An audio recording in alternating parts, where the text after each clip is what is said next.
Hello, everyone, and welcome to another episode of the Powerful Man Show. I'm your host, Doug Holt, with my co-host, Arthur Maguliniti. Arthur, how you doing, brother? I'm good, Doug. How you doing? I'm doing well. Got some sick kids in the house, Arthur, but you know how that goes. We're pushing through. Yeah. Been there, done that, and got the t-shirts. So, Arthur, what I want to talk about today is this concept that most of our listeners are familiar with, which is the nice guy syndrome. But I want to talk about what the difference is between a nice guy and a good man. And so the way I want to enter this conversation in to pre-frame it is we'll first talk about what it is to be a nice guy and what the difference is between that and just being a good man. And I recently have heard people talking about this. There's a guy named Bedros. Someone sent me his video. It's something that we talk about quite a bit here on the Powerful Man Show and at the Powerful Man Movement. So first, let's define what is a nice guy and how do men fall into this, what I'll call a trap. Yeah, we see this often. And as a recovering nice guy myself, I think a nice guy is someone that goes out of his way to keep the peace, make other people happy, with the underlying conscious or subconscious reasoning of if I keep other people happy, then I'm going to get what I need from them. I'm going to get the attention, the affection, and my needs met. And we know that doesn't always quite work that way. So a nice guy is really looking for that external connection, validation from other people by doing things for them that he might not normally do for himself, that might not make him happy as such. But he knows that he's going to make other people happy. And I think he's just hoping and holding out to get something in return. Yeah, I'm a recovering nice guy too. It's like being, I guess, like a crack addict would be. You got to be careful because it's easy to fall back into. But a lot of the nice guys, guys that fall into this, they fall into this with the idea that, hey, look, things aren't going well at home. Let's just use the relationship as an example with the wife or the spouse. Things aren't going well at home. So I'm going to be better. I'm going to be a better husband by taking out the trash, doing the dishes, taking her to the restaurants that she wants to go to, going on the holiday that she'd like to go to, and putting himself last in the situation. And a lot of times, what I see with these guys, Arthur, and probably a lot of you guys listening right now, is what tends to happen is we start to fall into this yes, dear mentality. Like, okay, all right, I'm just going to bite my tongue, whatever she wants. Yes, dear. And guys don't necessarily say that, but that's the actions that they're taking. And I certainly fell into this early on in my marriage because I thought that was the only way to right the ship when things weren't going well. Yeah. It's once again, it's going back to that. If I keep my partner happy, then things will work out. But in that equation, you completely negate your needs and your wishes and what you want. And it's just taking the path of least resistance, hoping to keep the peace. And that's just a slippery slope for you. It gets you less of what you need. It doesn't even keep the peace, because the more you're agreeing with someone, the more you are catering to what they want, to their every whim, the less respect they have for you in the long run. Oh, it's very true. And, what can also happen, at least it happened to me, and I don't know if you can relate to this, Arthur, at all or not, but as a man, you can only bite your tongue for so long, right? You're taking it, little pot shots coming across the bow, so to speak, from your wife or your spouse, and you're running businesses, you're doing all these things. And the next thing happens is you explode for seemingly no reason. And then your wife starts to cry. Now you feel guilty, you feel shame around it. So you double down on being a nice guy. You're going to, all right, this time I'm really going to do it. Yeah. I've been there. And we always think we can do so much more than, in that situation. But actually, it's counterintuitive. It was like we had to do something completely different. In that situation, you have to backtrack and apologize if you were being an ass. But, what got you there is more important, and why did you get triggered? Why did you blow up? And that's usually because you've been building up because you haven't been honest to yourself and probably to your partner either about what's not working for you, and constantly trying to please the other person and not yourself. Yeah. I mean, that's why we have the powerful man. We have 5 territories, which is self, health, wealth, relationships, and business. Mm-hmm. And a lot of guys have it flipped around where they're focused on their business first. Yep. Then they'll go and look at, wealth or another area of their life. And because the relationship is hurting, they don't fill their own cup, their self. And that's Yeah. something that a lot of guys are surprised that we really push that early on through the activation method. Yeah, I think many people out there don't realize that the first relationship they're in is the one with themselves, Mm-hmm. and that's the one they typically neglect, because to be in a relationship with yourself, it means you got to take care of yourself, and it's self care. It's putting you first, not at the expense of anybody else, right? And it's not being selfish. I think it's being selfish by not looking after yourself, because then you can't possibly show up in your full power. And so relationship starts with you, and then your partner. Exactly. And then what happens for a lot of us guys is we figure out the nice guy isn't working. A lot of guys have read the book No More Mr. Nice Guy. It's a great book Yeah. that tells you, at least identifies the syndrome that a lot of guys that come into the program have fallen into. And then they look and they swing the pendulum the opposite way, right? And they go from, okay, if I'm not going to be a nice guy, all right, well, then I got to be a jerk. I got to be a dick. And that's not what we're talking about here, because the men that we work with, at least the men that come into the movement that we call the powerful man, they're great guys. They pass what we call the beer test, like guys you'd want to go get a beer with, guys that have a lot of integrity. They're doing the right thing, good family values. We have a lot of men who are very religious, following their religious doctrine and their religious beliefs, whatever they may be.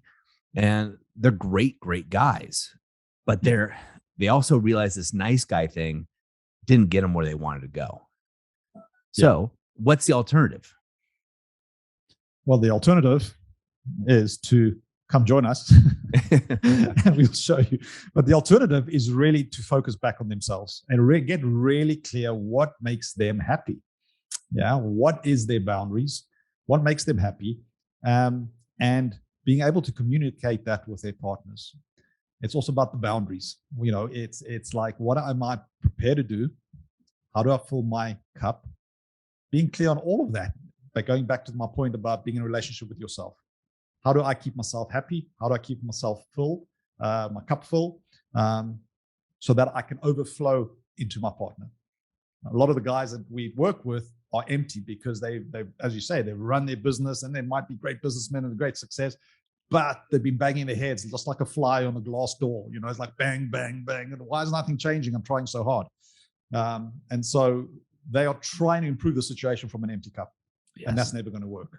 And so they've got to fill their own cup first. And a lot of guys get really confused. It's like they're so focused on business, they've forgotten what it is to have fun. What is fun for them. And I'm not talking about the drinking in the bar. That's not what I'm talking about. This is good, clean fun with them, enjoying themselves, doing something that they can just lose themselves in it, with time just passes, like some great hobbies out there. And they've also lost their friends. A lot of guys just have lost touch with their friends. So they really don't have anything outside of their business or their relationship to fill their cup with again. And so that is really what they need, is to have their own life outside of the relationship and be able to be happy themselves and not seek that happiness from their partners. The ideal scenario is they happy, their partner's happy, together they come together and create even more happiness together. I agree 100%. And so when we look at this, okay, so we call a nice guy deactivated, right? And that's why we have a program that's called the activation method, help the guys get in there. So if I'm not going to be a nice guy and I'm not going to be a dick, where do I go? Right. And that's where we talk about being a good man. And the difference between a nice guy and a dick and a good man is a good man goes out and he crushes his passions, right? At work, he's out there, he's hammering it home. He's going out there, he's living his best life, so to speak. And a lot of these guys that we work with are business owners, so they do it through their business. They're out there in the gym conquering it. They're working out. Maybe it's Krav Maga like yourself. Maybe it's CrossFit like I like to do, or whatever it is. They're really enjoying their life. And then when they come home, they're a great father with their kids. They're gentle. They're having a good time. And the image that always comes to my mind, Arthur, and I saw this recently, is there's this giant male lion. I mean, he's huge. The muscle, the chest is just, you could see it just pounding as he's walking through the savannah. And he comes into this tall grass and lays down and he yawns. You can just see these giant teeth. He can just rip you to shreds. He lays down, and as soon as he lays down, two cubs come up and start jumping on him. Right. And he's just kind of looking at him. They're biting his ears and pulling it. And you could tell he's just kind of like, oh, here we go. And he's dad. At that moment, he's dad. He could eat those cubs in one bite, and he's the leader of his kingdom, so to speak. But in this moment, he's a good man. He's a father. Yeah. Yeah. Kind of reminds me of something I heard recently. And it's just like, what is a good man? It's just like a dangerous man has got it under control, and I don't mean like a violent man or anything like that, but I see it as having different roles. You're a warrior, and maybe that warrior is in the physical sports. It could be, in your business or whatever. We have different roles, not just one role that we try to play to every situation. Yes, you're a sportsman or an athlete, you're a businessman, you're a family man, all right? You're a CFO, chief fund officer. I was talking to our inner circle guys a little bit early on in their weekly accountability, and I challenged them, like, how are you having fun? What are the 5 things you're going to be doing to have more fun in your life? Because I think we get to do that.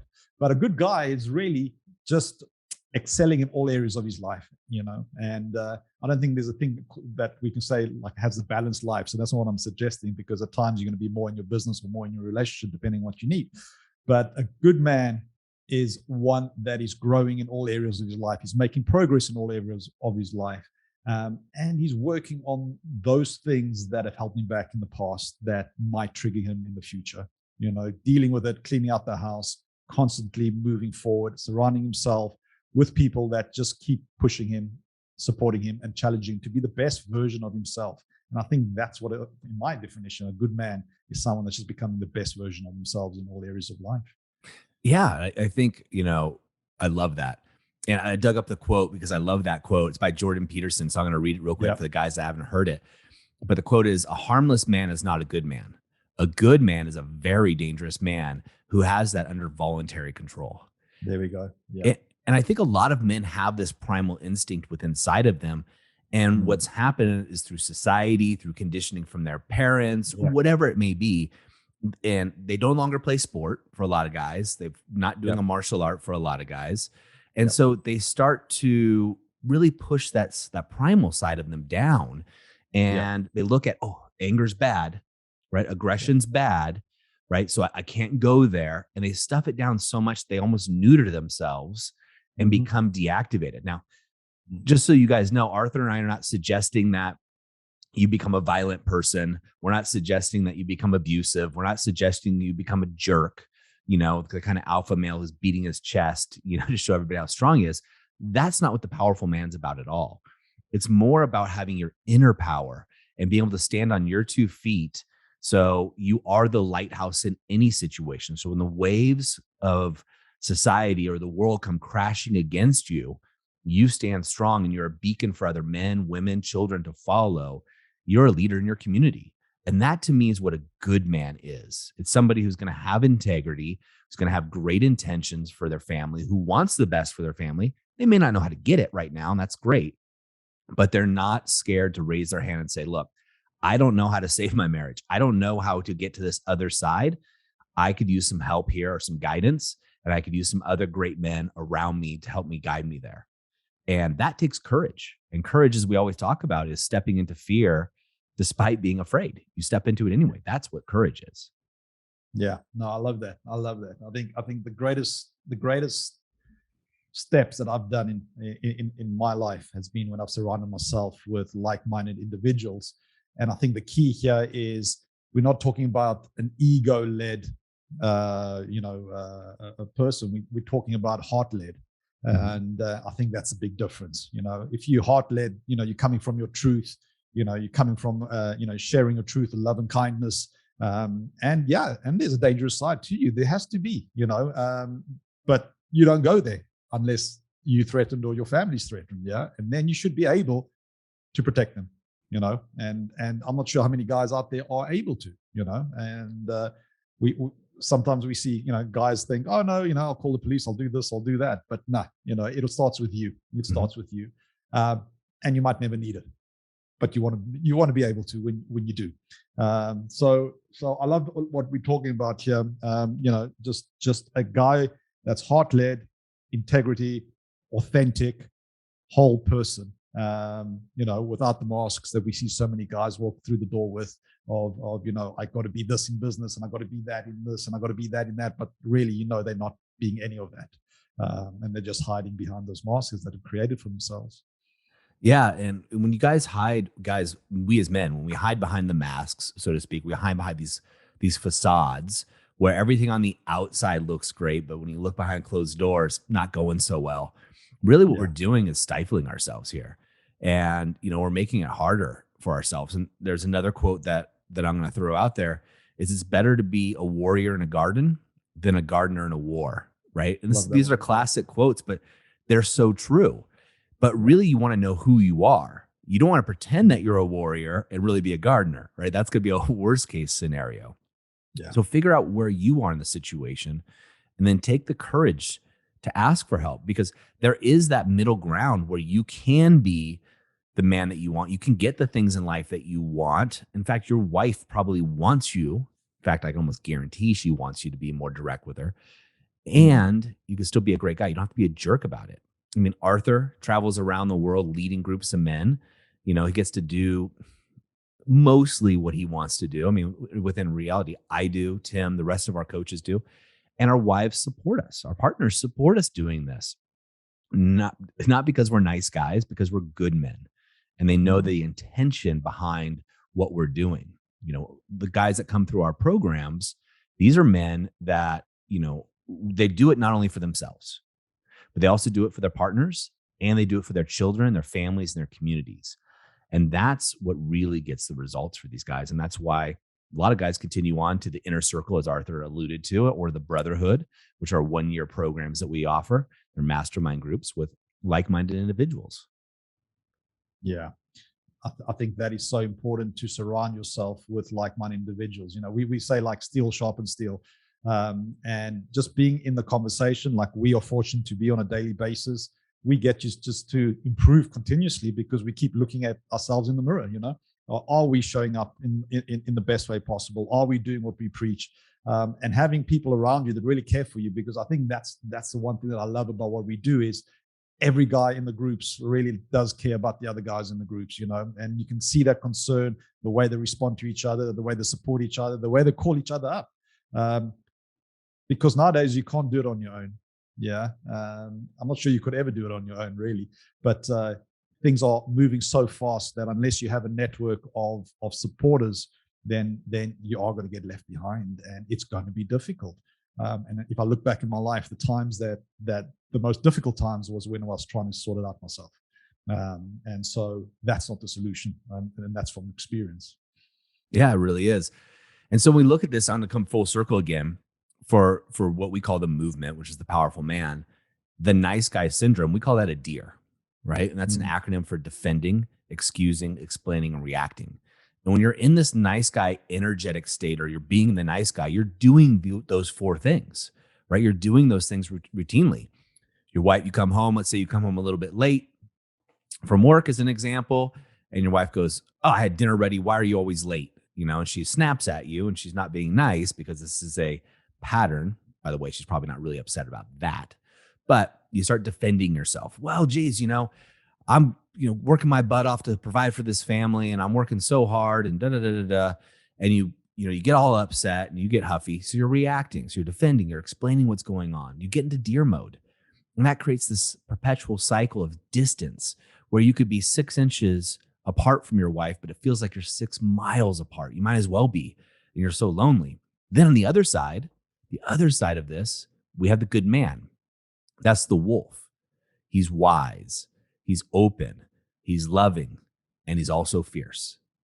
mhm, And this is the difference here, guys. Most of us have been conditioned to be the deer, right? A deer is easier to control, right? A deer is placid, essentially. A deer just wanders through, life, so to speak. And that's where most men are. Mm. What we're saying is go from that deactivated deer to an activated wolf. Go from nice guy to good man. And that's Mm. really what the activation method is about in the powerful man movement. That's the foundation and cornerstone. And we don't stop there. We have 5 territories that we even begin with. And this is just one primary example. Yeah. I think it's really all about tapping back into you being authentic. Mm-hmm. And being a nice guy isn't you being authentic. As much as you think you're doing nice things and being a amicable guy and keeping the peace, you may be, but you're not being authentic. And if you're not authentic, you can never truly be happy or have a really truly happy relationship based on love and respect. Yeah. And when you look at this, I'm going to keep driving this point home, guys, because I really want you guys to get this, because I don't see it really taught anywhere else. There's little snippets that are talked about, like little quotes, like, don't be a nice guy, be a good man, right? The little quotes, and they're inspiring, but I want you guys to really drive it home what's really happening. Was this is happening at a massive scale where if you look out around, 98% of guys are in deer mode, right? They're a nice guy, right? And there's only 1% of the guys that are good guys, and the other 1% are assholes. So it's really lumping them in. So when we look at this, we want to figure out first, get optics of where are you? Where are you in your situation? Are you being a deer? Don't judge yourself. Just notice if you are. Are you deactivated? And if you are, now you want to get to a state of activation, right? Where you're really activating yourself inside. Now, this doesn't mean that Arthur, doesn't compromise with his wife. Doesn't mean Arthur always gets his way. I'm just guessing, Arthur, because I know how it is in Yep. my life. Doesn't mean his kids fall in line as soon as he says, pick up your toys or whatever. That's not how it works, right? This is real life. We're real men. We have real families, real businesses. We've just figured out a path with other mentors as well to help other guys get there a lot faster. What this does mean, though, is you start with some sound principles. You start with integrity, right? You start with good intentions. Now, the integrity and good intentions start one place. They start with you. The decisiveness of being the wolf starts with you. You need to be decisive. Are you on the fence with decisions in your life? Where your family should go on holiday, where to go to dinner, right? The classic, where do you want to go? I don't know. Where do you want to go? Or are you being decisive about joining the activation method? Like a lot of guys reach out to us and they're on the fence. What you do in one area, you're going to do in all areas. So make those decisions and be decisive. But that integrity starts with you. It starts with you honoring your own word to yourself. If you say you're going to start going running in the morning, guess what? Get your butt up and go running in the morning. Right? We lie to ourselves more than anybody else. And this is where it's going to start with you guys, is starting at this point to get yourself into this activated state. Yeah. And I think talking about ourselves, we let ourselves off all the time. Mm-hmm. We don't let other people down as much as we let ourselves down. And we do that when we're on our own. And that's why we need to have other people around us to make sure that we don't let ourselves off the hook. Reminds me of another quote, we never rise to the level of our expectation, we fall to the level of our training. And that you can use in all areas of your life. We hope for the best, we try for the best, but actually, if you haven't trained to be that good, then you're not going to be able to show up that good. So it's really critical that you take that step to back yourself fully and surround yourself with not only the people, but the knowledge on how to show up fully for yourself so that you can be there for your family.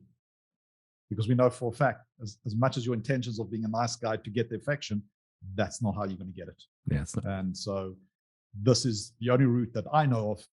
And I think we agree on that you get what you need and what you want.